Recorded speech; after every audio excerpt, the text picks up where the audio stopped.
चले।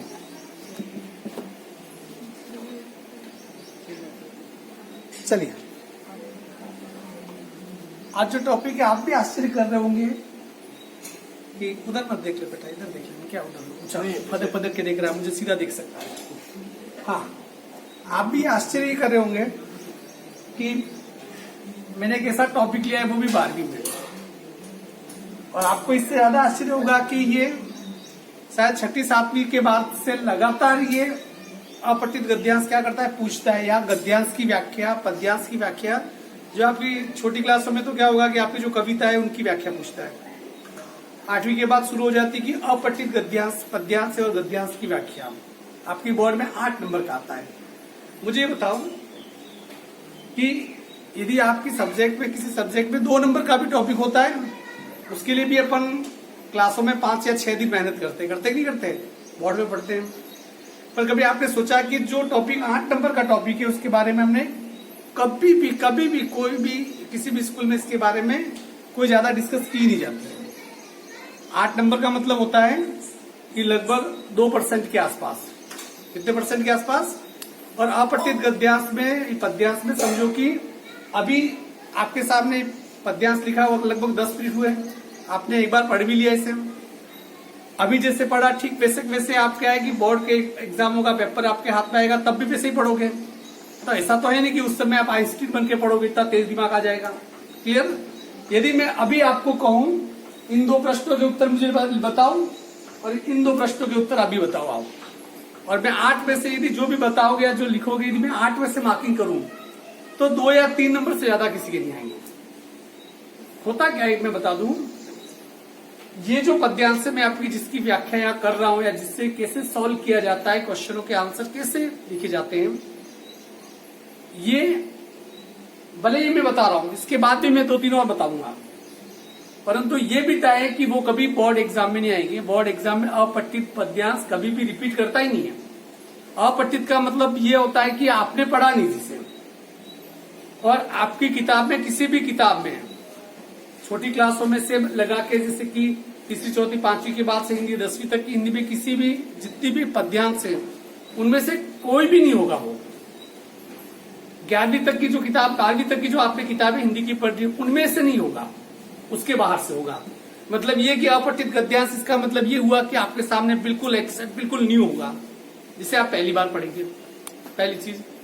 और अपठित गद्यांश का लेवल बहुत ऊंचा आता है, सिंपल टाइप का नहीं पूछेगा, पर इसमें घबराने की जरूरत नहीं है। 2-3 सावधानी आपको रखनी है, उन सावधानियों के बारे में बता दूंगा।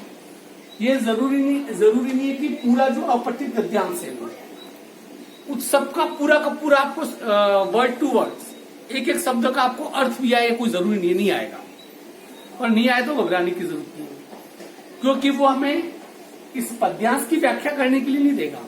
हमें उस पद्यांश के अंदर से जो क्वेश्चन पूछेगा उसका जवाब हमें देना है, और जिस क्वेश्चन का भी जो जवाब देना है वो जवाब पद्यांश में नहीं होना चाहिए।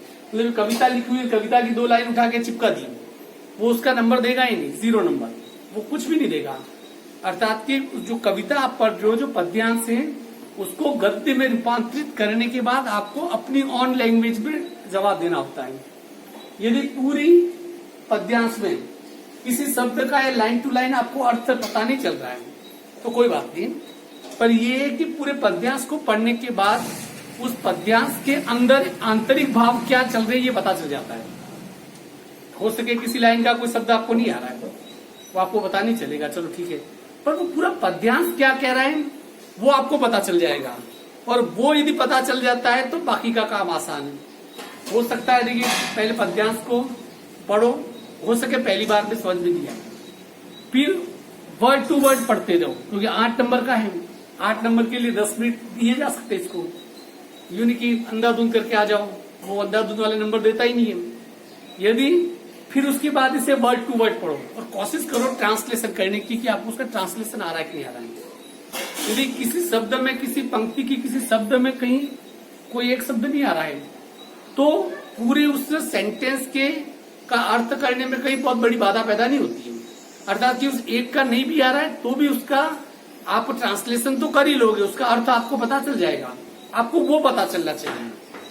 उसके बाद जो भी प्रश्न पूछ रहा है वो आपको, जैसे यहाँ मैंने दो दो प्रश्न दोनों के लिए मैंने, जो भी वो प्रश्न पूछ रहा है वो प्रश्न क्या है पहले उसे समझिए, फिर उसका उत्तर उस पद्यांश के किस भाग में होगा उस पर फोकस कीजिए, और जिस भाग में वो उत्तर है उसको अपनी भाषा में ट्रांसलेट करके उस प्रश्न का उत्तर आप दे दीजिए। जैसे यहाँ पर पद्यांश पहला है, ये 2019 में आए और ये 2018 में आए, ठीक है ना। अब इनका किस प्रकार से चल रहा है देखिए आप, गिरना क्या उसका उठा ही नहीं जो कभी, मैं ही तो उठा था आप गिरता हूं जो अभी, फिर भी उठूंगा या बढ़ के रहूंगा मैं, नर हूं पुरुष हूं मैं चढ़ के रहूंगा मैं, चाहे जहां मेरे उठने के ठोर हैं, उठना मुझे ही नहीं एकमात्र रीति हाथ, मेरे देवता भी और ऊंचे उठे मेरे साथ। ये जैसे पढ़ लिया, इसमें कोई ऐसा कोई कठिन शब्द इसमें है नहीं। यहाँ पर कवि किसकी बात कर रहा है, गिरना और उठना, गिरना और उठना, इस चीज को समझिए। हो सके कि इसका मतलब सीधा सा मतलब ये कह रहा है कि हो सके आप अवनीति के गर्त में चले जाओ, नीचे गिर जाओ, आप जहां से हो वहां उस स्तर से नीचे चले जाओ, परंतु उस जगह से उठना किसको होगा, हमें खुद को ही होगा। यदि ठोकर यदि हमें लगती है तो हो सकता है कई बार कुछ लोग सहारा देके उठा लेते हैं, पर मैक्सिमम इससे नहीं होता है, वो उठना हमें ही होता है, क्योंकि यदि गिर हम रहे तो उठना भी हमें ही पड़ेगा। यहाँ पर कभी वही कह रहा, तो इसकी सबसे पहले क्या करेंगे आप, लाइन टू लाइन देखिए, गिरना क्या उसका उठा ही नहीं जो कभी, क्या कह रहा है कभी कि वो व्यक्ति उसका गिरना भी बेकार है, जो गिर के फिर कभी उठा नहीं। कुछ लोगों ने गिर के फिर उठ ही नहीं पाए, मतलब अवनीति के गर्त में चले गए तो चले गए। कभी कह रहा है कि गिरना क्या उसका उठा ही नहीं जो कभी उठा ही नहीं, वो गिरना भी क्या। आगे कह रहा है मैं ही तो उठाता आप गिरता हूं जो अभी, अर्थात कि मैं जब गिरा तो कौन उठा, मैं खुद अपने आप उठा। क्या कह रहा है, मैं ही तो उठाता आप, मैं खुद ही उठाता अपने आप जब मैं गिरा था। मतलब ये कि कभी क्या कह रहा है कि यदि गिरना खुद को है तो उठना भी खुद को ही पड़ेगा, यदि कोई दूसरा धक्का दे के गिरा है तब भी उठना आपको ही पड़ेगा। फिर भी उठूंगा या बढ़ के रहूंगा मैं, कभी क्या कह रहा है, उठूंगा, तो मैं गिरा मैं खुद हूं तो उठूंगा, बढ़ के रहूंगा मतलब आगे मैं ही बढ़ूंगा, नर हूं पुरुष हूं मैं चढ़ के रहूंगा मैं। क्या कह रहा है, नर हूं पुरुष हूं इंसान हूं, और इंसान का मतलब ये कि गिर कर उठने की कहानी है, अर्थात कि सफलता के पथ पर मैं चढ़ के ही रहूंगा, निरंतर मैं क्या करूंगा, आगे ही बढ़ता रहूंगा, चाहे जहां मेरे उठने के ठोर है, मुझे नहीं पता कि जगह जाके मैं उठूंगा, संघर्ष करता रहूंगा। एक समय एक दौर वो आएगा जब मैं उठूंगा, वो मुझे पता नहीं है, उठना मुझे ही नहीं एकमात्र रीते चाहे जहां मेरे उठने के ठोर है, उठना मुझे ही नहीं एकमात्र रीते हाथ। कवि के मन में देखो भगवान के प्रति आस्था की, मुझे अकेले को मैं उठूंगा तो जब गिरकर जब मैं उठूंगा तो मैं अकेला रीता हाथ नहीं होऊंगा, क्योंकि मेरे साथ कौन होगा, मेरे देवता भी और ऊंचे उठे मेरे साथ, अर्थात कि मेरे साथ जो है, मैं तो यदि उठूंगा तो यदि व्यक्ति खुद ही यदि अपने स्तर से ऊपर उठ जाए, आगे बढ़ जाए तो क्या होता है, सबसे बड़ी बात तो ये होती है कि व्यक्ति खुद भी उठे और बाकी दूसरे लोगों को भी ऊपर उठाने में क्या करें, मदद करें। ये इसका क्या है, शाब्दिक करते हैं। अब इसके प्रश्नों पे जाते हैं, थोड़ा प्रश्नों पे अपन डिस्कस करते हैं, ठीक है। उन्नति के संदर्भ में मनुष्य की क्या विशेषता है, इसका उत्तर आप क्या सोचोगे। आप पैसेज वापस, इस प्रश्न को मैंने पढ़ लिया, इस प्रश्न को पढ़ने के बाद इस पैसेज को एक बार वापस पढ़ो, आपके मन में क्या उत्तर आ रहा है वो मुझे बताओ।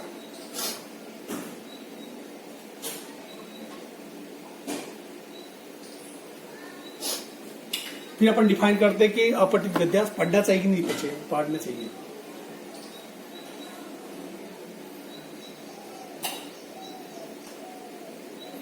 इस पूरे पैसेज में मनुष्य की क्या विशेषता है, चलो बताओ मुझे।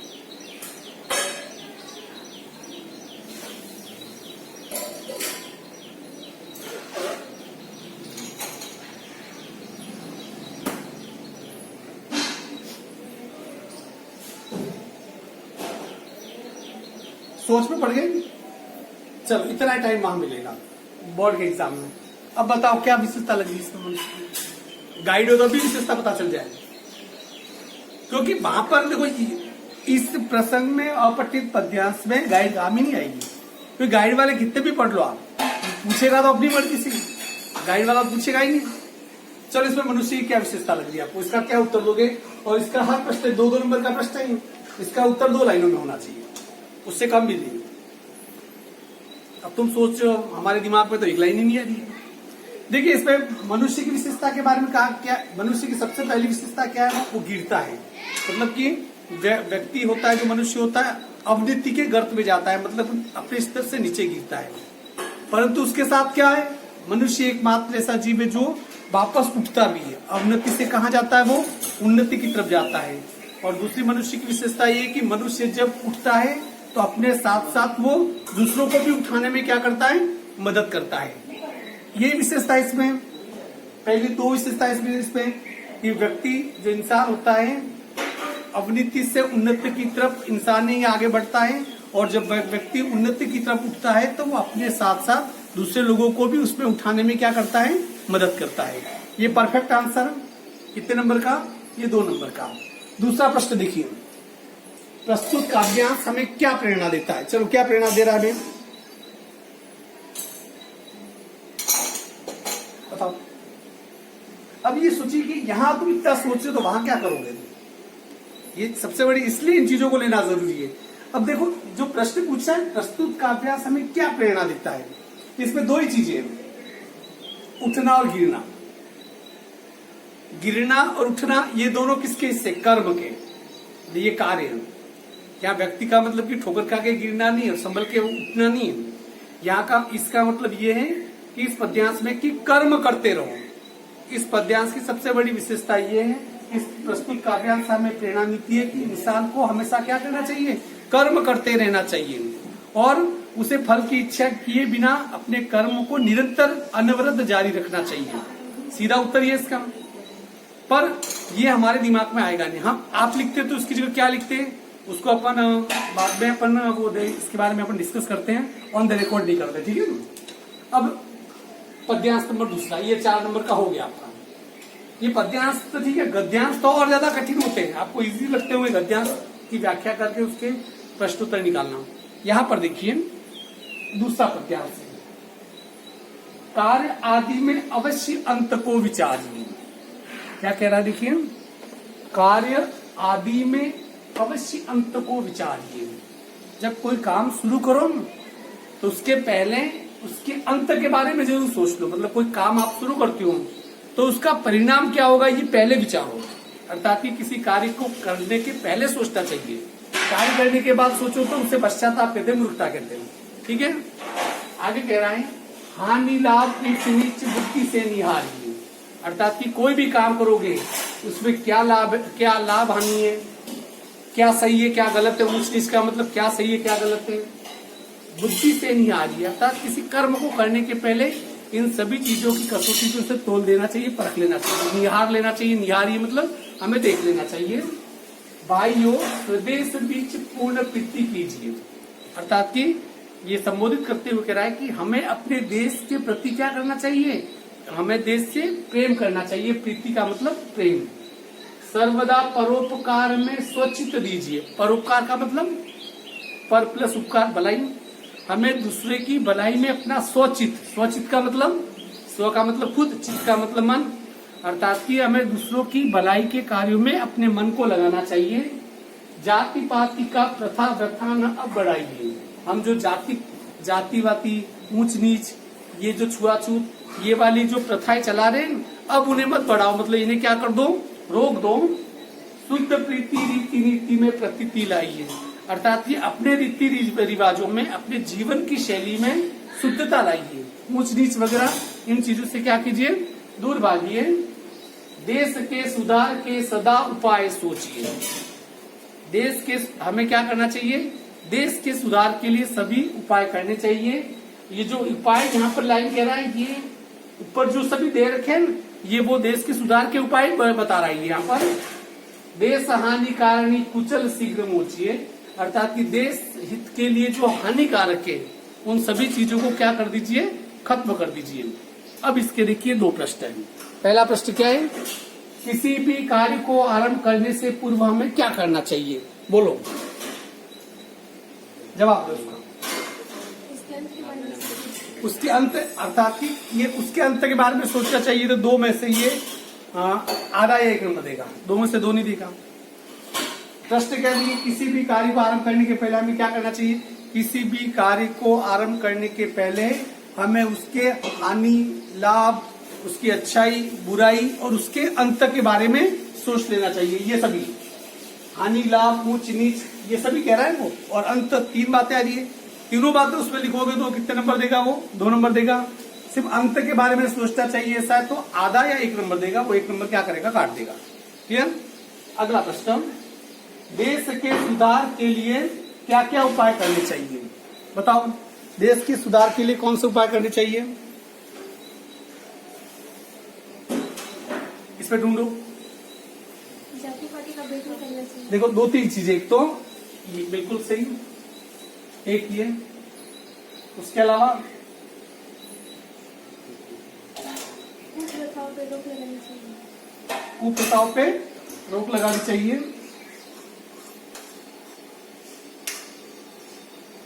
हमें क्या करना चाहिए, अब क्या कह रहा है, 2-3 मैंने चीजों के ऊपर अंडरलाइन किए। देश के सुधार के लिए क्या क्या उपाय करने चाहिए, समझिए इसे थोड़ा। सबसे पहले कि हमें ऊंच नीच और जाति प्रथा जैसी कुप्रथाओं पर रोक लगाना चाहिए, और हमें अपने देश से क्या होना चाहिए, प्रेम होना चाहिए। हमें अपने देश के हितों के साथ प्रेम करना चाहिए, यही है, बस इतना लिख दो। देखो सबसे आसानी से नंबर जा आ सकते हैं, पर हम क्या होते हैं कि we are just confusing. Clear. मैंने सिर्फ कितने बताए, 2 पैसेज। मैं आपको 2 पैसेज के फोटो में अभी ले लूंगा विथ उसके प्रश्नों के सही। 2 पैसेज उसके फोटो भेजूंगा, उसके प्रश्न भेजूंगा, और आपको वो प्रश्न के उत्तर आपको अपनी ऑन लैंग्वेज में बताने हैं। किसी गाइड वगैरह की कोई नकल नहीं करेगा। जितने बच्चे वीडियो देखे उन्हें भी यही पूरा प्रोसेस करना है और मुझे जवाब भेज देंगे। Is it clear. सर मैं आज कैसे 1-2 पैसेज में और बताऊंगा, मैं 2 पैसेज और इसकी व्याख्या करेंगे अपन, फिर धीरे धीरे आपका भी क्या हो जाएगा, रिदम बन जाएगा। इसे जब तक ये पैसेज समझ में नहीं आए तब तक उसके उत्तर सही कभी नहीं आएंगे। आप ये सोच लो कि ये लिखा हुआ है, इस पैसेज की पद्यांश की मैं 1-2 लाइन बेसिक में से उठा के लिख दूं, नंबर नहीं आएंगे। मतलब मैं ये कह रहा हूँ कि देखो हिंदी में पास होना बहुत नॉर्मल है, पर बात सवाल पैदा तब होता है कि उसपे हिंदी में भी 95, 96, 97, 98, 99 नंबर आते हैं। 100 में 100 बहुत मुश्किल है, फिर भी आराम से 90, 92, 95 नंबर यदि आ जाए, इंग्लिश में भी उतने आ जाए, तो बाकी 3 सब्जेक्ट में थोड़े कम भी आए तो एवरेज परसेंटेज क्या हो जाता है, एवरेज मैनेज हो जाता है। क्लियर। चलिए